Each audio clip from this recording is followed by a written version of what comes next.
ഒരുവശത്ത് പ്രതിപക്ഷം, മറുവശത്ത് രാജ്യത്തെ പരമോന്നത നീതിപീഠത്തിന്റെ വിട്ടുവീഴ്ചയില്ലാത്ത വിമർശനങ്ങൾ. കേന്ദ്രം ഭരിക്കുന്ന നരേന്ദ്രമോദി സർക്കാരിന് ഇനി അധികകാലം ഒളിച്ചോടാനാകില്ല. ലക്ഷക്കണക്കിന് യുവജനങ്ങളുടെ ഭാവി അനിശ്ചിതത്തിലാക്കിയ പരീക്ഷാ തട്ടിപ്പുകൾക്കും നീറ്റ് അട്ടിമറിക്കുമെതിരെ ജന്തർ മന്ദിറിൽ സമാധാനപരമായി പ്രതിഷേധിച്ച വിദ്യാർത്ഥികളെ പോലീസിനെയും സുരക്ഷാ സേനകളെയും ഉപയോഗിച്ച് ക്രൂരമായി അടിച്ചമർത്താൻ നോക്കിയ കേന്ദ്ര ഭരണകൂടത്തിന് സുപ്രീം കോടതിയിൽ നിന്ന് കനത്ത പ്രഹരമാണ് ഏറ്റിരിക്കുന്നത്. അധികാരത്തിന്റെ ബലപ്രയോഗത്തിലൂടെ ചോദ്യപേപ്പർ ചോർച്ചയെയും ക്രൂരമായ പോലീസ് നരനായട്ടിനെയും മറച്ചുവെക്കാമെന്ന് കരുതിയ ഭരണാധികാരികൾക്ക് രാജ്യത്തിന്റെ പരമോന്നത നീതിപീഠത്തിന്റെ പരാമർശങ്ങൾ കടുത്ത താക്കീതായി മാറിയിരിക്കുകയാണ്. രാജ്യത്തിന്റെ അങ്ങോളം ഇങ്ങോളമുള്ള ലക്ഷക്കണക്കിന് വിദ്യാർത്ഥികളുടെ പ്രതീക്ഷകളെയും ഭാവി ജീവിതത്തെയും വെച്ച് പന്താടിയവർക്കെതിരെ ഉയർന്ന ജനരോഷത്തെ കേവലം ഒരു ക്രമസമാധാന പ്രശ്നമായി മാത്രം ചിത്രീകരിക്കാനാണ് ഭരണകൂടവും അവരെ പിന്തുണയ്ക്കുന്ന മാധ്യമങ്ങളും തുടക്കം മുതൽ ശ്രമിച്ചത്. എന്നാൽ ജന്തർ മന്ദിറിൽ സ്വന്തം അവകാശങ്ങൾക്കായി സമാധാനപരമായി മാർച്ചും സമരവും നടത്തിയ വിദ്യാർത്ഥികൾക്ക് നേരെ ഡൽഹി പോലീസും റാപ്പിഡ് ആക്ഷൻ ഫോഴ്സും കാട്ടിയ ക്രൂരതകൾ ഇന്ന് സുപ്രീം കോടതിക്ക് മുന്നിൽ ചോദ്യം ചെയ്യപ്പെടുകയാണ്.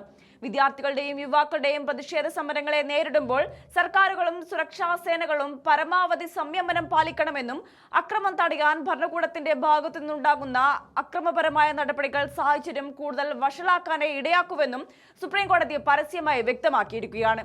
ഡൽഹിയിലും മറ്റു ചില സംസ്ഥാനങ്ങളിലും വിദ്യാർത്ഥി സമരങ്ങൾക്കിടെ നടന്ന അക്രമ സംഭവങ്ങളിൽ കോക്രോച്ച് ജനതാ പാർട്ടിക്കെതിരെ നടപടി ആവശ്യപ്പെട്ടുള്ള ഹർജി പരിഗണിക്കുന്നതിനിടെയാണ് ചീഫ് ജസ്റ്റിസ് സൂര്യകാന്ത് അധ്യക്ഷനായ ബെഞ്ച് കേന്ദ്ര സർക്കാരിനെയും സുരക്ഷാ സേനകളെയും പ്രതിരോധത്തിലാക്കുന്ന നിർണായക നിരീക്ഷണങ്ങൾ നടത്തിയത്. ജനാധിപത്യ വ്യവസ്ഥയിൽ സമാധാനപരമായ മാർച്ചുകൾ നടക്കുമ്പോൾ സുരക്ഷാ സേനകൾ അത്യാവശ്യമായി പാലിക്കേണ്ട മാന്യതയും സംയമനവും കോടതി ഓർമ്മിപ്പിച്ചു.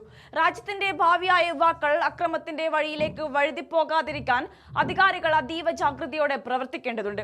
അക്രമത്തിന് അക്രമം കൊണ്ട് മറുപടി നൽകുന്നത് സ്ഥിതികളെ വീണ്ടും വഷളാക്കുകയുള്ളൂവെന്നും ഏറ്റവും നല്ല മാർഗം അവർ പറയുന്നത് ഭരണാധികാരികൾ ശ്രദ്ധയോടെ കേൾക്കുകയും അവർ എന്തുകൊണ്ടാണ് തെരുവിലിറങ്ങി പ്രതിഷേധിക്കുന്നതെന്ന് മനസ്സിലാക്കുകയുമാണെന്നും ചീഫ് ജസ്റ്റിസ് സൂര്യകാന്ത് ഊന്നി പറഞ്ഞു.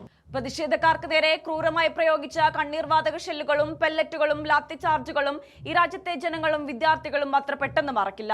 പോലീസിനെ മുന്നിൽ നിർത്തി ഭയപ്പെടുത്താമെന്നും ചോദിക്കുന്നവരുടെ വായടുപ്പിക്കാമെന്നും കരുതുന്ന BJP സർക്കാരിന് സുപ്രീം കോടതിയുടെ ഈ വിമർശനം ഒരു അവസാന മുന്നറിയിപ്പാണ്.